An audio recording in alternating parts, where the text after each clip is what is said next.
What up, Laker Nation? It's your boy DTLF as the Lakers. Back with another post-game recap as the Lakers defeat the Clippers, man. Anytime that happens, I'm a happy camper. All right, wasn't feeling too good. Had a bit of a tummy ache. I wasn't going to do this post-game recap, but I can't pass up the opportunity, man. We beat the Clippers, and I'm happy about it. No matter what league, we could beat them in Mars, and I'd be happy about it because they're just too cocky and arrogant.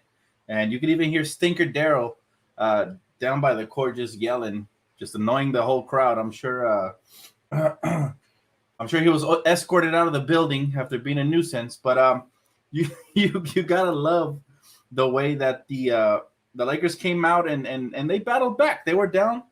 They went up 6-0, and after that, they were down for the majority of the game. But in the second half, they really put great effort, man. I love what Mason Jones did today. It was a 360 from the last game where he tried to play hero ball. We looked so much better, this game. And but the hero of the game for me, man, was Javonte McCoy. This dude was disgusting. I mean, Javonte McCoy had 14 points on 7 for 10. I mean, he kept hitting him with all kinds of moves. The commentator said he had one move, and this guy shut him up real quick. So you gotta love it, man. It was a beautiful way to finish it off. And of course, I actually like the fact that Max Christie stayed aggressive and knocked down a couple of threes. One thing I'll say about the kid, he went 3 for 12. He didn't have a good shooting night again, but he's persistent, man. He keeps shooting. He keeps attacking. Eventually, he's going to learn and get better. Again, once that game slows down for him, he's going to be so much better. But, yeah, man, I like Javonte McCoy. What do we think about him? My boy Mambo Mentality says McCoy needs a two-way mid-range killer. He has a nice little handle. He reads the floor really well. He gets teammates involved, puts everybody in their spots. He looking like a vet out there, And Mason Jones had a nice little double-double, 15 points, 10 rebounds. You got to like that, man. You got to like that for sure. Mason Jones is a hard worker. He doesn't always have the highest basketball IQ, but the boy is always working extremely hard. I love it, when he dove on the floor for the loose ball, make that bounce pass. That's the type of – he's playing like it's the playoffs, and that's exactly how you got to play when you're fighting for a roster spot. So, it's nice, man. It was one of those games where it was actually fun to watch, and I'm glad with the end result. Who else played good? Kalia Jones was nice too as well. This might have been his best game. He ended up with 11 points, 8 rebounds. He had 2 blocks. So pretty solid game for him as well. Cole Swider didn't have the best shooting night. He went 3 for 9, but he still smacked 2 3-pointers and then one there in the end in the fourth quarter to put us on top. Who am I missing? I know I'm missing somebody. Paris Bass 3 for 5, solid. Scottie Pippen Jr. had an off night today, 2 for 7. But, he's still solid, man. He still came up with a clutch 3 in the end, 4 assists. How many turnovers did he have? Let's see. He ends up with 0 turnovers. So I'll take that. Anytime you can do 0 turnovers, you're already doing better than Russell Westbrook. So I'll take that for sure. Beautiful things happening. But look, I don't care if the Summer League, to me, it's not about winning the Summer League championship. Is it exciting when it happens? Sure. I mean, I still remember that Kuzma, Lonzo, D'Angelo Russell team that won it. Very exciting. But it's about finding the gems. And so far, I've been very impressed with a lot of pieces on that young roster, man. And some might even crack the actual team. Cole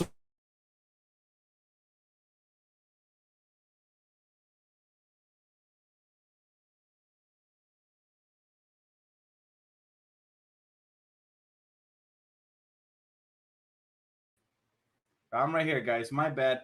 I don't know. The internet's been down, but I'm back. Yeah, again, Cole Swider is a shoe-in to be on roster potentially. But the defense on Cole Swider, I do want to talk about that. What do you guys think? What does Laker Nation think about Cole Swider? Please let me know in the comment section right now.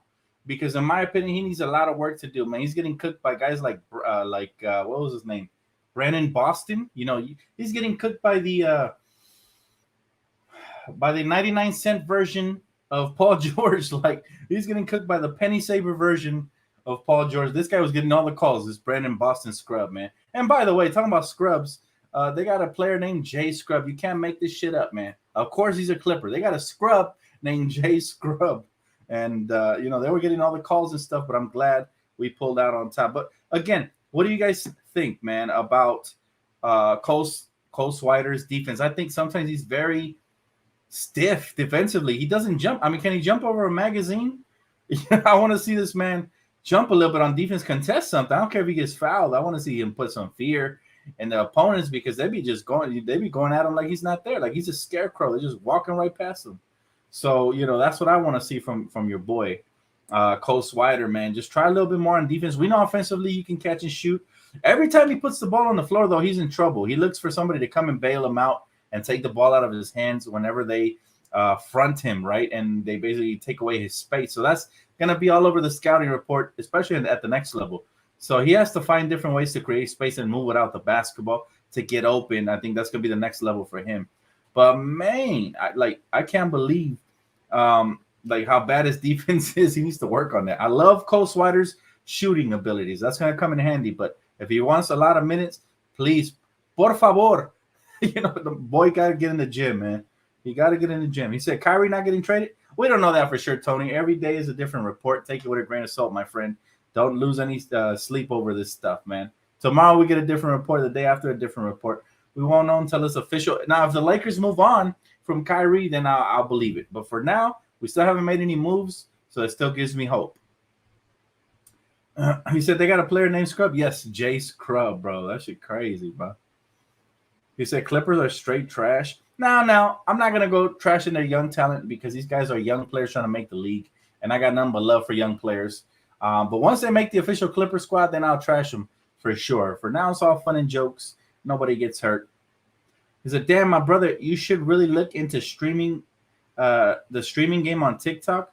That way we chat Lakers as we go on. Yeah, a lot of people have told me that, bro. It's really hard. See, if I start doing that, it's going to take away from this channel and what I do pre and post game. It's really hard for me. See, usually when I do full game live reactions, what happens, it takes away from my voice. Now I can't do post game recap. So people prefer when I just mix it up and once in a while I'll do an appearance and do something different, right? What's up, Mark? He said, do you think Kyrie will still be a Laker? There are news that he wanted to stay with the Nets. I do believe it. I don't believe that news one bit. I think that's implanted by the Nets organization. Look at what the source, look at the outlet, the media outlet that's putting that stuff out. So let's take everything into consideration. Look, first of all, they're not reporting nothing we didn't know. At no time has Kyrie ever asked for a trade from that team. We know that. Kevin Durant was the one who asked for a trade. So no news there, right? It's just a bunch of reaching and stuff like that. He said McCoy can develop in the G League, but I really like what he brings. I didn't know he was that much of a hooper, out of Boston College. This guy, he has heart. I like the way he gets in the paint.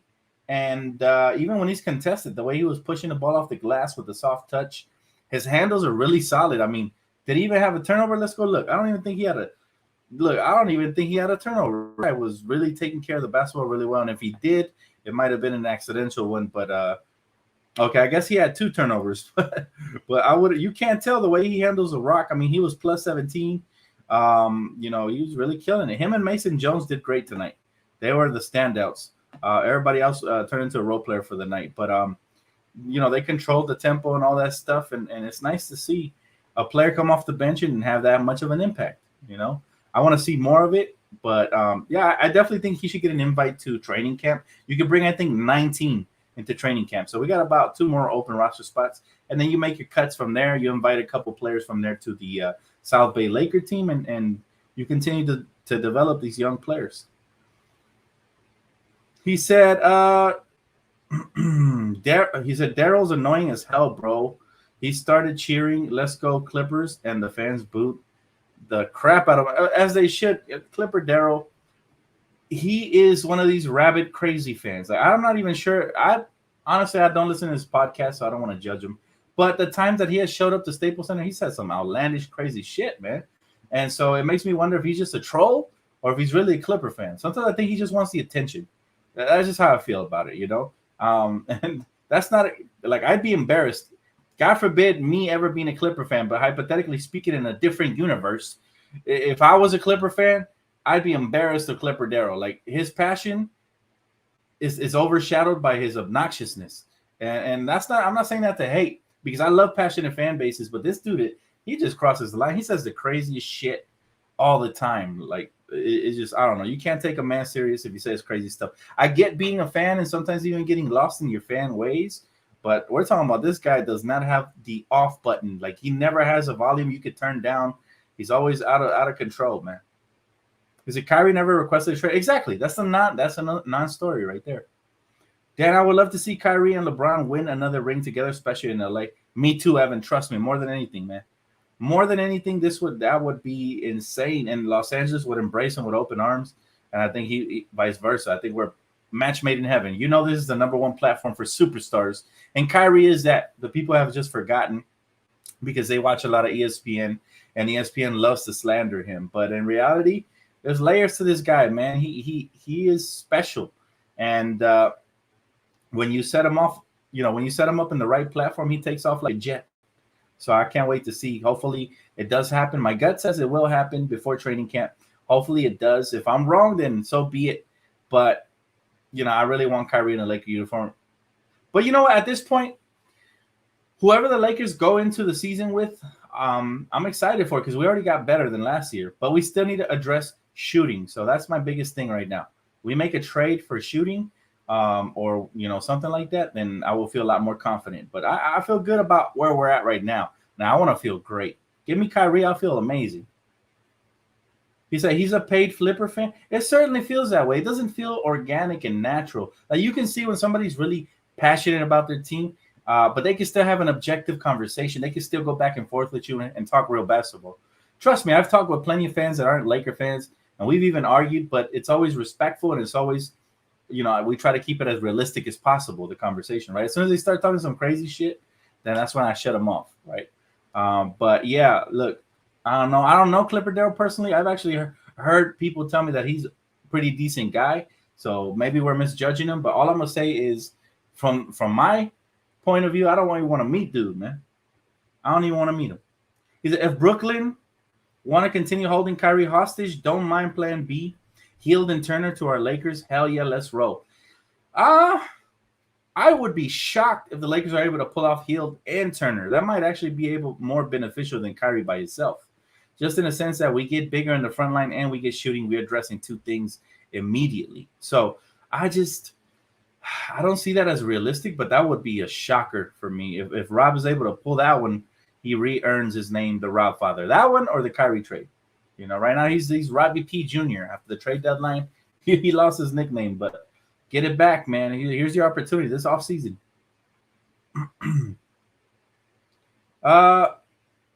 He said Kyrie never requested a trade. He wants to stay in Brooklyn. I doubt that. I mean, there's no accident that Kyrie was in LA. It's no accident that Kyrie hasn't pledged his allegiance to the Brooklyn Nets. There's no accident that he tweeted out that little bird in a cage escaping. I would be extremely shocked if he, comes out and says, I want to be a Net. I doubt it, man. And by the way, do the Nets really even want him moving forward after he missed so much part of the season and all the controversy and now KD requested a trade? So I just don't buy that, man. And this way, when you've been watching NBA for a long time, you start realizing that not every report carries weight. It might give you a little hint into the future, but it's not always accurate. Sometimes what even Woj and Shams report are stuff that is being leaked to them by these front offices just to gain leverage. So you got to be extremely observant and just to kind of take a chill pill during all this trade talk, because man, we were cranked up all the way to 100 on free agency day one when KD requested a trade, because we got excited, right, about the Lakers and Kyrie potentially. But now look, we're now currently, what is it, July 12th and still no trade. So 12 days later, you better believe that my excitement has came back down to earth until something happens. So he says, "Sup, DTLF? I definitely believe your Lakers will make noise in the playoffs. I definitely think you guys are going to move on from Russ. It's obvious he's a bad fit, and the Lakers, I'm rooting for Pelinka." And you know what?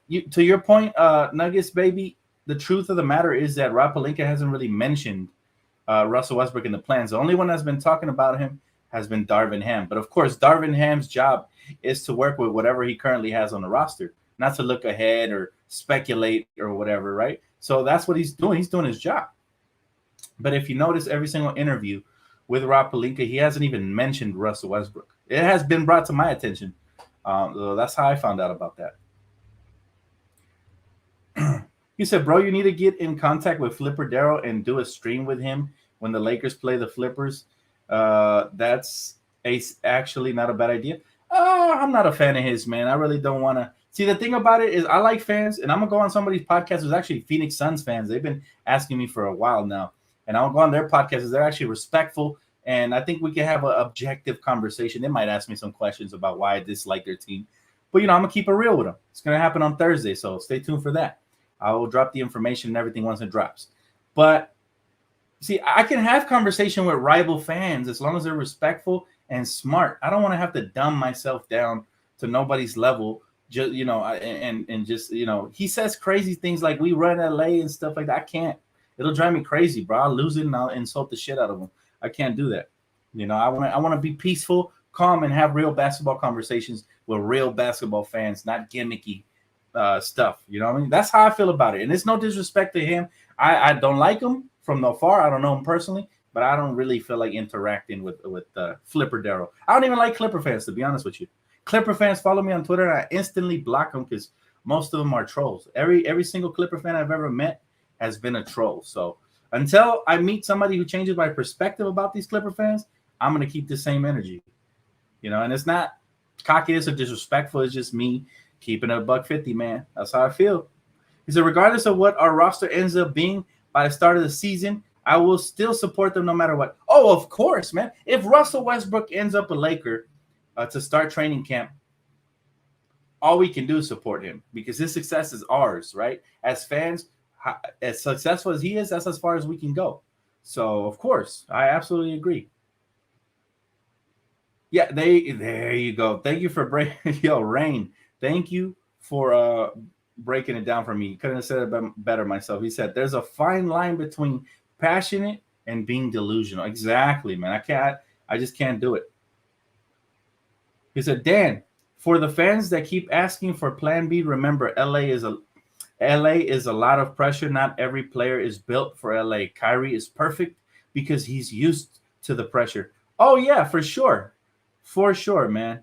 Not only that, but we know Kyrie and LeBron have won championship together, and in a place that had never won championships before.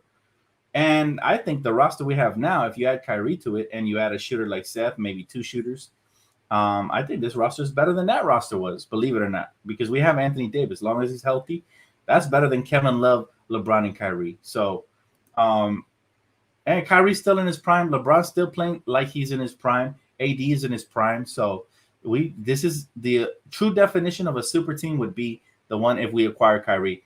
Russell Westbrook didn't live up to his part. He played more like a role player than a damn star, and he was so inconsistent. There's all kinds of lowlights on the internet about. I can't escape his lowlights. Every time I scroll up my timeline, there's lowlights on Russell Westbrook. I'm like, oh, bro, I don't even want to see this. This is bad memories from last season. I don't even want to see him ever again. My boy said, Dan, Plan B would not work because of the pressure in LA. We need stars, not role players. Well, I mean, you make a fair point. However, remember this, man. We won a championship with LeBron James, Anthony Davis, and a bunch of good role players. So is it possible? Yes, it is. But you're right about one thing. Not everybody's made for LA. That's why Laker fans always say, man, shooters get traded here and they forget to shoot all of a sudden. That holds true sometimes, right? We get a player, sharpshooter, a Danny Green or somebody like that, and they forget to shoot. They just, it's too much pressure, too much bright lights, too much criticism. You see ESPN, they run Laker content 24/7.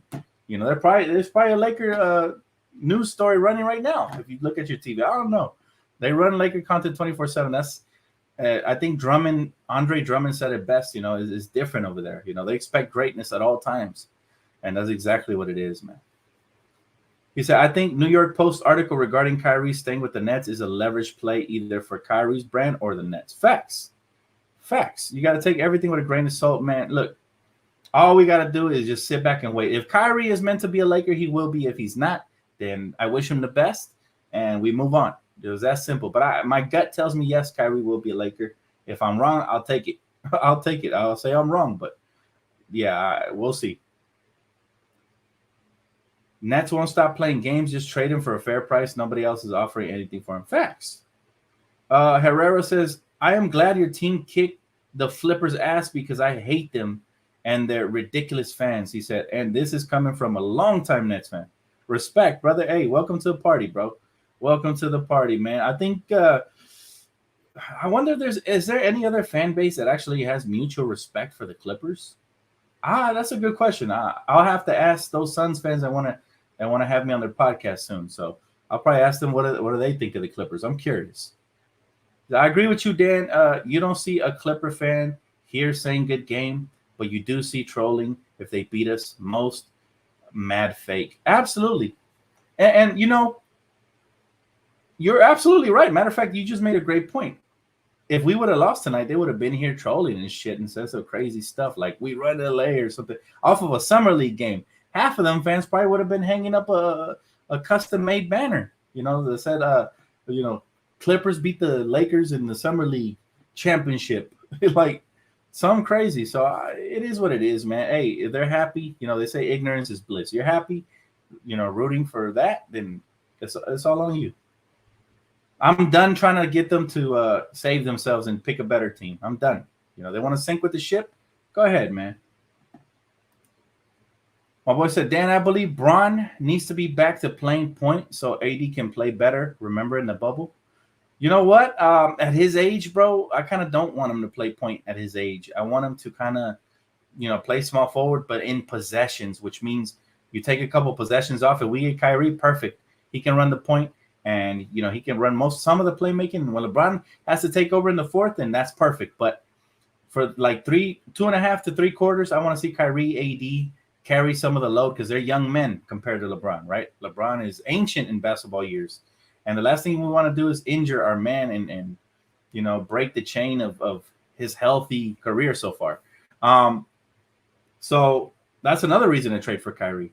But I'll say this, if we don't trade for Kyrie and you can, you know, add some shooters there to the lineup, then I do agree that LeBron would be better suited as a point guard to start the game. You bring Russ off the bench, now you have some depth. I agree with that. But, you know, we need somebody like Kyrie to take pressure. We thought Russell Westbrook would do it, and boy, were we wrong. Matter of fact, he became more luggage for LeBron, like extra baggage. He said, Swider is dope. Need to hit the gym. He said, build up, play with the ankle weights, increase athleticism, and he's a star shooter like Tyler Hero. That is high praise, man. Tyler Hero, the thing about him, he has handles. He's an okay defender, you know, above average, and he can put the ball on the floor and attack. So that is extremely high praise. My thing about Cole Swider is he got a long way to go before he's even anything like that. Remember, Tyler Hero was a lottery pick. But Cole Swider, again, his one skill, his one asset is shooting 3, so that's huge. Or just shooting in general. He's nice from the mid-range as well. I would like to see him work on his footwork, attacking the rim, putting the ball on the floor, and playing defense. Those are the things I want to see him work on. The sad part is I'm from Phoenix, Arizona, diehard Laker fan. If you ask them if they like the Clippers, most Suns fans are going to say yes, and it's sad. He said, well, I'm going to ask them. I'm curious. I'm curious because you know what? The only fan bases that actually like the Clippers and their fans are troll fan bases that dislike the Lakers. So it's almost like they're siding with the Clippers just to spite Laker fans. And it really doesn't get under my skin because that ain't going to do nothing for them. You know, the more cheerleaders they get, you know, the harder they fall. It doesn't matter. Dan, would you do AD and Russell Westbrook for Kyrie Irving and Kevin Durant? I would do it. And I think that would be a fair trade both ways because they get younger and they get an expiring contract. And we could also throw in a first-round pick or something. But I don't think they will do it for multiple reasons. Number one, they value KD too much. They want a million draft picks for him and young talent on top of that. Number two, they hate Russell Westbrook. Nobody wants him in the league. So they're going to want extra compensation for taking him on. And they're probably going to be feeling like they're giving up the 2 best players. So And actually, there's a third reason, too, why that wouldn't happen is that Kevin Durant is jealous of LeBron James' legacy. And the last thing he wants to do is help him add to that by helping him win championships. So, yeah, that's probably not going to happen ever. I'd be shocked. Like, I would be mind blown if we wake up and one morning and breaking news, you know, Kevin Durant and Kyrie Irving traded to the Lakers, bro. I would lose my shit. That would be the most shocking trade of all time. Put it like that, right? To me, that would be the most shocking just because of all the factors I just mentioned. So, Do I see that happening? Absolutely not. But anything's possible. You never know. I don't know. Smush Parker was good. So was Jordan Farmer. Wait, what? What are we talking about? Dang, he took it back. He said Smush Parker. Smush Parker was good for like half of a year. When he first came here, he was athletic. He could dunk. He was exciting. You know, he had that line where he looked like he looked like that one movie where they crop out the grass. That one line down the middle of his head. That shit was weird, bro. Like Signs, right? Um, and he was a high flyer and all that, but it got to his head, and then he started ignoring Kobe. I remember there was times when Kobe would ask for the ball, and Smush would lick him off and then make a knuckle-headed play, and that's when Smush went downhill. You know, when it got to his head, the little bit of success he got the first half of the year he was with the Lakers, got to his head for sure, and then he was not good after that, in my opinion. He said the Nets wanted LeBron, AD, and picks for Kevin Durant. Did you hear about that, Dan? That's a fake rumor, bro. That is not what the Nets wanted. If that was what the Nets wanted, LeBron and AD, bro, that we get worse instead of better. And we lose our future with Anthony Davis. Dan, you will let us know when you're getting on the Suns podcast. Yeah, I'll drop the link. I don't think it's gonna be live. A lot of people don't do live streams like me. So it's probably going to be posted after, right? But yeah, I will definitely tweet out the link for sure. So follow me on Twitter. And yeah, we'll talk. We'll see. Hopefully it's good, man. I wonder now if they're going to be peaceful or they're going to try to attack me for being a Laker fan and not liking the Suns. I'm curious, but I'm ready for everything, man. Should be fun. He said, Dan, I'm a Nets fan, and I think we owe it to Kyrie to send him to the Lakers. He said, I thank him for his services. I don't hate the Lakers. I wish your Lakers well. We should all understand this is a business. That's very responsible of you, Jacob, because most Nets fans don't like Kyrie anymore, or they hate our Lakers, but that's fine. But I respect it, man. Look, listen. At the end of the day, the Nets are going to do whatever's best for the Nets in their mind, right? If that's to keep Kyrie, I'd be shocked. But if you trade him, I mean, the Lakers will give you a fair trade package. Look what we gave up for Russell Westbrook. You know, we gave up a first-round pick, right? Which is already too much for a has-been who's a journeyman at this point. We gave up KCP, who's a champion. We gave up Montrezl Harrell, who's a very good role player. And we gave up Kyle Kuzma, who's also a champion and is 6'10", and he's very solid. So we gave up a lot. Not to mention that first-round pick. We gave up a lot for Russell Westbrook. So Lakers always give a fair trade. It's other teams that try to dupe us. I don't know why. The Laker tax is real, man. Trust me. You might not see it because you're a Nets fan, but Laker fans know exactly what I'm talking about. So I hope we can strike a fair deal for both parties. We're not trying to rip y'all off. No. I'm not opposed to giving up those 2 first-round picks, but we need the right role players in return. I never liked the Clippers, Celtics, and the Sixers. To be honest, I hate the Clippers most because they keep thinking they run LA, which they do not because they haven't accomplished anything. Lakers are the real LA team. Thank you. Hey, we got Nets fans backing us up. That's what you know, man. That's what you know. He said, if you give us Russell Westbrook, I believe we can drop him next season, right? His contract expires next year for sure, man. Also, you have to remember this. Russell might actually have a decent season on a team where, you know, they're rebuilding. Let's just say hypothetically the Nets, right? They start rebuilding because, well, you don't have Kevin Durant anymore or Kyrie. So let's just say that happens and you trade both of those. You land Russell Westbrook on a contract year, he's going to want another contract. He might play really hard. Then you already have TJ Warren. You have a young man. What's that young player's name, man? He's a guard. He's playing for the summer league team right now. He's really good. Cam Thomas. You got Cam Thomas. You still have Ben Simmons. I don't know if they're going to trade him or keep him, but you would have a nice little future, man, with a shitload of draft picks from everything you got from Kyrie and KD. I think that's the best route to go for the Nets. Personally, if I was a Nets. Like, if I'm a Nets fan, I don't know how y'all feel about this, and I'll let y'all answer the question, but if I'm a Nets fan and I hear that KD doesn't want to be on my team anymore, trade him. You saw what they got for Rudy Gobert. Trade him, get the max right now. He has 4 years left on his contract. You can get the stars and the moon for him right now, right? It might take a little bit. It might take a month or two, but get rid of him. Same thing with Kyrie. You know, there's a market for him. Obviously, we want him.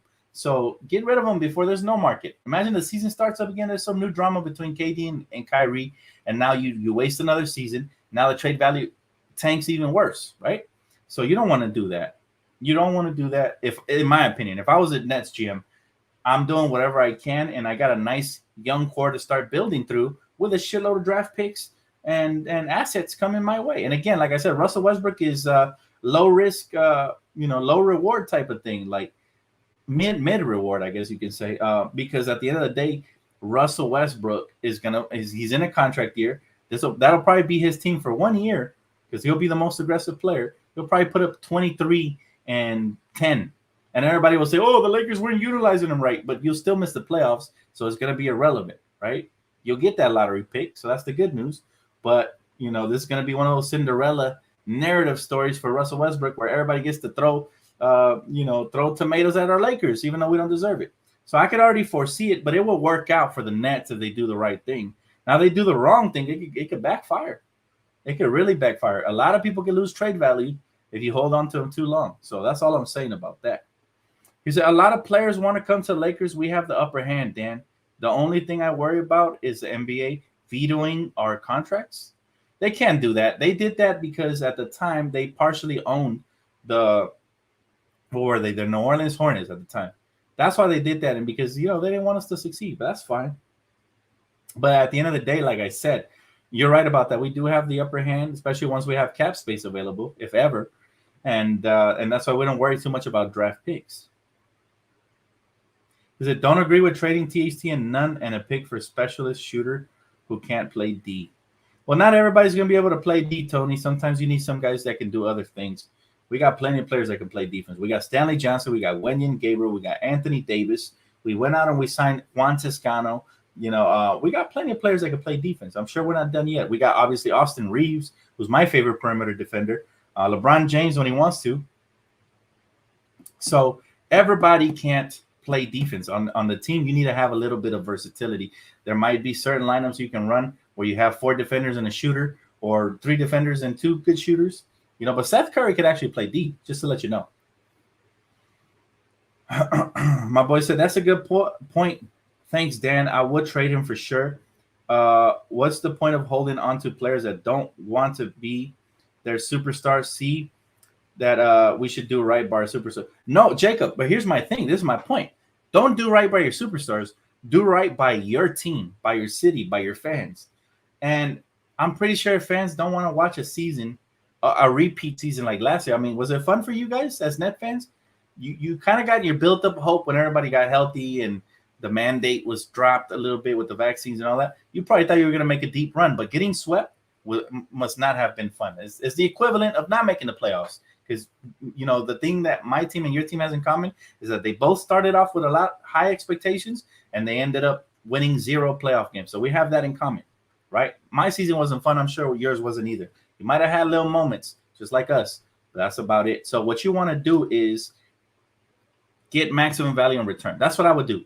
That's what I would do. I put ourselves as Laker fans in the same scenario.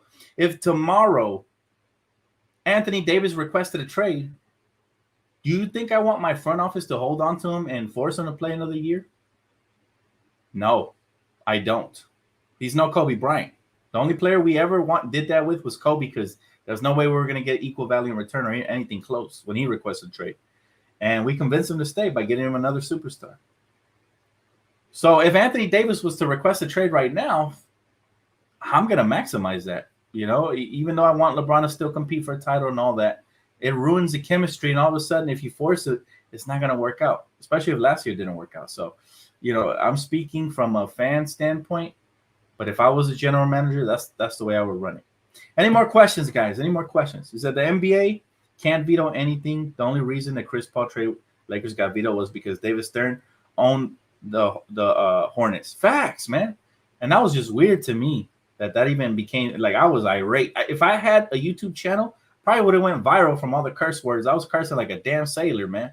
I was pissed off. I remember celebrating, hugging my brothers, hugging my little nephew, calling up all my friends and everything when we got Chris Paul. I said, Kobe and Chris Paul about to win the next 3 to 4, bro. I was so hyped.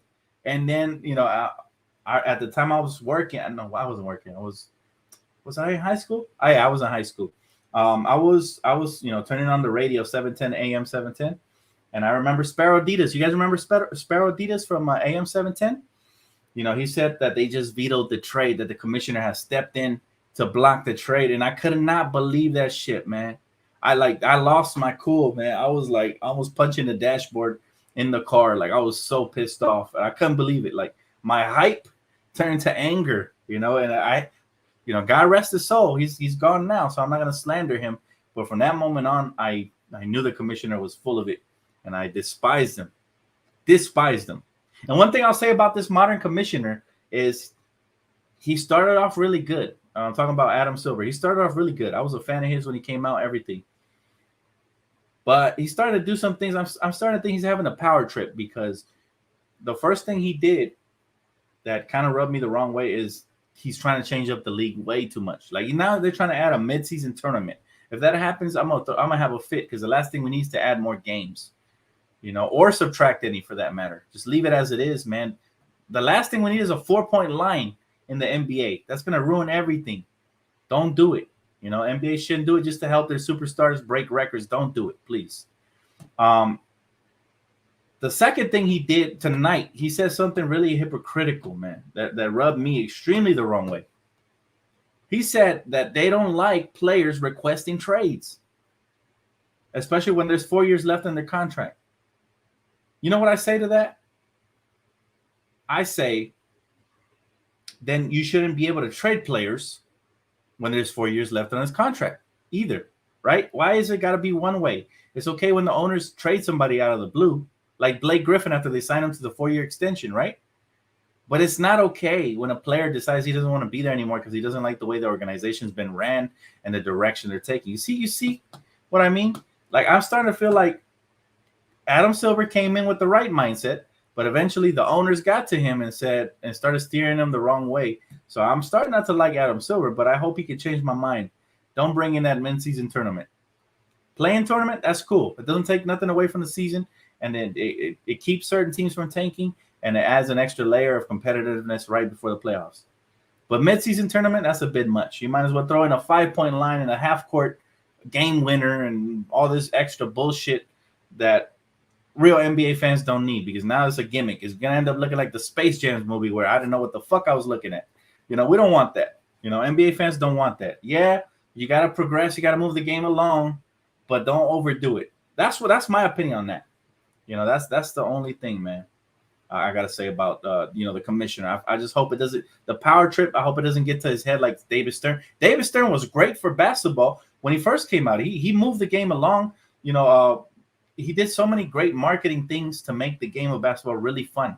So he wasn't always as horrible as he ended up. But I feel like that wanting to please the owners over the players and over the fans is where they go wrong, in my opinion. That's how I feel about that. He said, Dan, Lakers should definitely offer more. Get this trade done, not a second first, but a swap in 2026 first. I'm sure the Lakers are trying to get creative, bro. I really am. But at the end of the day, it takes two to tango. And the Brooklyn Nets have to be willing to make that deal. If they're not willing because they want to rip us off, then nothing's going to happen. He said, did y'all peep how stripper Daryl tried to clown Scottie Pippen Jr. for the air ball in the three, but Scottie went right back to the same spot and knocked it down right after? He said he shut his money Mike suit. Money Mike suit. That's funny. Yeah, I seen that, bro. Clipper Daryl, he's a gimmick to me. I'm not a fan. All that extra stuff he does is just crazy, bro. It's just, I don't know. He said, don't turn this great game into a sideshow circus. Facts. Exactly. We don't want none of that. A basketball fan doesn't want that. We don't want that. Like, we don't want a 4-pointer just to help Steph Curry break records, or Trae Young, or anybody for that matter. We don't want all this. Like, come on, bro. What's next? What is next? We're going to put 2 courts next to each other, and there's going to be 4 courts with 2 different teams running at the same time? Like, 4 different teams running at the same? Nah, bro. It's too much. Keep the game simple and beautiful, and the excitement comes from within, from the athletes, from the passion. Don't try to force spectacular stuff. Let it come naturally. He said, mine midseason tournament would mean one game elimination similar to March Madness. Imagine that in the NBA. Sheesh. You excited about that? Who would like a midseason tournament? This is why I'm against it. Because it takes some of the prestige away from the NBA Finals. What's the difference between a midseason championship and an end-season championship if that's the case? And like you said, that might even be more exciting than the NBA Finals. So then they remove the NBA Finals if that's the case. And I love basketball. I'm all in favor for more basketball, but the last thing we want is, Kawhi Leonard winning a midseason tournament and then stating he's better than LeBron because LeBron ain't never won a midseason tournament. We don't want that argument to arise. They already got the crazy Eastern and Western Conference Finals MVPs. If that ever comes into an argument, I'm gonna slap somebody, bro. Like, oh, my favorite player is better than your favorite player because he has an Eastern Conference Finals MVP. Like, bro, nah. He said, I'm starting to hate Silver, and it's been that way for a while now. I wouldn't go as far as to hating him, but yeah, I don't like certain moves he's doing, and I feel like he's getting that power trip. But it could just be me. I don't know. Maybe you guys like some of the changes. Like my guy said, he got excited about that midseason single game elimination. And I can see where the appeal would be, but come on, man. Like, what does that do to the NBA Finals then? What does that do to a bunch of other stuff, right? I don't know. Not to mention players would probably get injured. Remember that one year when they tried to compress the season and there was a game every other day and players started getting injured and tearing their Achilles and all kinds of injuries? Sometimes, man, you got to think of the players before you think of the money. And I'm going to leave it on that note, guys. Thank you so much for tuning in, man. I appreciate y'all. It's always fun talking basketball, whether it's, the post game, Lakers beating the Clippers. That's right. It's a good night, baby. It's a good night. Or whether it's, Adam Silver's new rule changes and stuff like that. Always a blast, man. Thank you guys so much. Don't forget to smash that like button. I'll see you guys if anything breaks. If not, I'll see you guys here on Friday for the next Summer League pregame and postgame. All right. Have a great night.